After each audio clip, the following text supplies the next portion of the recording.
প্রথমে আমরা তেল নিতে যাই, তো সেখান থেকে আমাদের তেল দেয় না, হাতাহাতি করে। তারা স্টক করছিল 5 লিটার তেলের বোতলে স্টক করছিল, সেজন্য তেল দেয় না। আমরা পিছন থেকে বলি যে ভাই আমাদের তেল দেবেন না কেন, সেটা নিয়ে ওরা হাতাহাতি করে। কারা কোন পাম্পে? তেল পাম্প থেকে, তেল পাম্পের নামটা মনে নাই, মানে খেয়াল করি না আর কি। ওইখান থেকে হাতাহাতি করে, সে রানিং অবস্থায় তার এখানে বাড়ি মারার পরে কিছুক্ষণ সুস্থ থাকার পরে যাই, বাসায় যখন যাই তখন থেকে তার মুখ থেকে গ্যাসলা ওঠে, ওঠার পরে আমরা সদরে নিয়ে আসি। আচ্ছা, এটা কখন ঘটনা? আধা ঘন্টা 1 ঘন্টা আগে। আধা ঘন্টা 1 ঘন্টা? ওকে যে মারছে, কারা মারছে? এই তেল পাম্পের লোকরা। এখানে আসলে সঠিকভাবে জানা নেই, যতদূর শুনতে পারলাম যে আমাদের ছোট ভাইকে মানে এখানে তেল নিতে আসছিল, তো সামহাও মনে হয় রিজার্ভের জন্য বোতলে তেল নিতে চাইছে, তো ওরে বলে বোতলে দেয় নাই। আচ্ছা, ও সাইডে দাঁড়াইছিল, মানে আমি যতটুকু শুনেছি, এখন সিসিটিভি ফুটেজ আছে, চেক করতে হবে। বলতেছে মনিটর নষ্ট হইলে হবে না, হার্ড ডিস্ক তো আছে, কোনো কিছু তো আর ইসের বাইরে না। আর যাই হোক, ও হচ্ছে তেল নিতে আসছে, দেয় নাই। তো পাশে আর একজন আছে নাকি, মানে তাকে বোতলে তেল দিছে, এটা নিয়ে কথা কাটাকাটির মাধ্যমে নাকি হচ্ছে তার সাথে ঘাত প্রতিঘাতের একটা হয়েছে। এখন মানে আমরা সুষ্ঠু বিচার চাই, এবং পুলিশ সঠিকভাবে তদন্ত করে সিসিটিভি দেখে যারা এখানে সাসপেক্ট তাদেরকে যৌক্তিকভাবে বিচার করুক, আইনের আওতায় আনা হোক, এটা আমাদের নিতে আসলে দেখি একটা মোটরসাইকেল নিয়ে বেরোয় যাওয়ার সাথে সাথে অফ আসে। আমরা জাস্ট একটা বোতল কিনতে যাই ওইটুক টাইমে অফ করে দিচ্ছি। পরে এসে আমরা বললাম যে ভাই আমাদের গাড়ি অফ হয়ে গেছে, আমাদের একটু তেল দেন। পরে রাব ব্যবহার করে আমাদের ওই পাম্পে পাঠিয়ে দিয়েছে।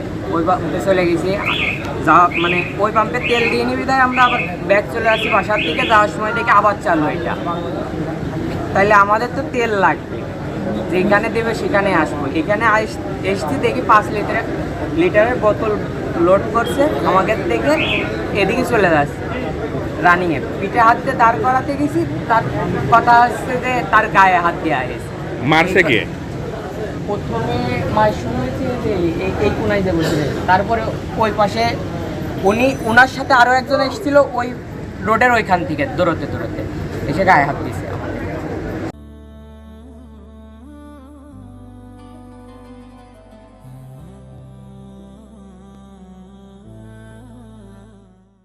নয়টা 5-এর দিকে আমরা একটা পেশেন্ট পাই, নাম হচ্ছে নীরব, 22 বছর বয়স।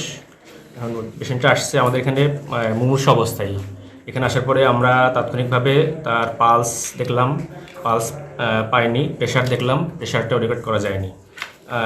রেসপিরেশনটাও একটু সুধাতে কে বলবো, রেসপিরেশনটাও আমরা পাইনি, শ্বাস প্রশ্বাস। যেটা পরে ইসিজি করলাম, ইসিজিতে একটু ওয়েভ ছিল, এই জন্য আমরা তাৎক্ষণিকভাবে আমরা হচ্ছে রোগীকে এখান থেকে দ্রুত যে ম্যানেজমেন্টটা দেওয়া দরকার সেটা দিয়ে আমরা উপরে রোগীকে সার্জারি ওয়ার্ডে পাঠাই।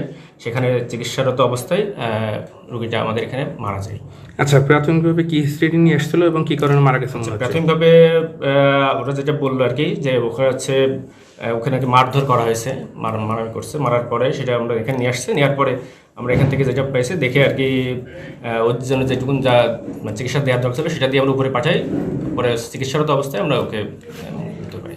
আচ্ছা, কোনো আঘাতের চিহ্ন বা বড় ধরনের মেজর বা এরকম কোনো কিছু পাইছেন কিনা, বা কি কারণে মৃত্যু হতে পারে? আঘাতের চিহ্ন আমরা কয়েকটা পাইছি, যেমন একটা কানের পিছনে একটু ফোলা দেখছি, মাথার পিছনে একটা ফোলা এরকম দেখছি। এটা হতে পারে এখন আঘাতের কারণে ভিতরে রক্তক্ষরণ হয়ে ওইটা মারা যেতে পারে।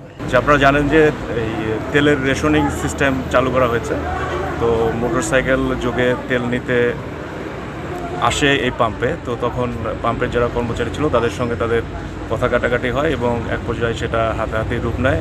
পরবর্তীতে তেল নিতে এসেছিল সে হসপিটালে গিয়ে যায় এবং সেখানে সে মৃত্যুবরণ করে। তো মৃত্যুর প্রকৃত কারণ ডাক্তারি পোস্টমর্টেম রিপোর্ট পাইলে জানা যাবে যে প্রকৃত কারণটা কি। আর এই টোটাল ঘটনাটা আমরা তদন্ত করে দেখছি আসলে প্রকৃতপক্ষে এখানে কী হয়েছিল। Thank you. আটক আছে কিনা? আমরা 3 জনকে হেফাজতে নিয়েছি, তাদের এখানে তারা জড়িত কিনা সেটা তদন্ত সাপেক্ষে জানা যাবে।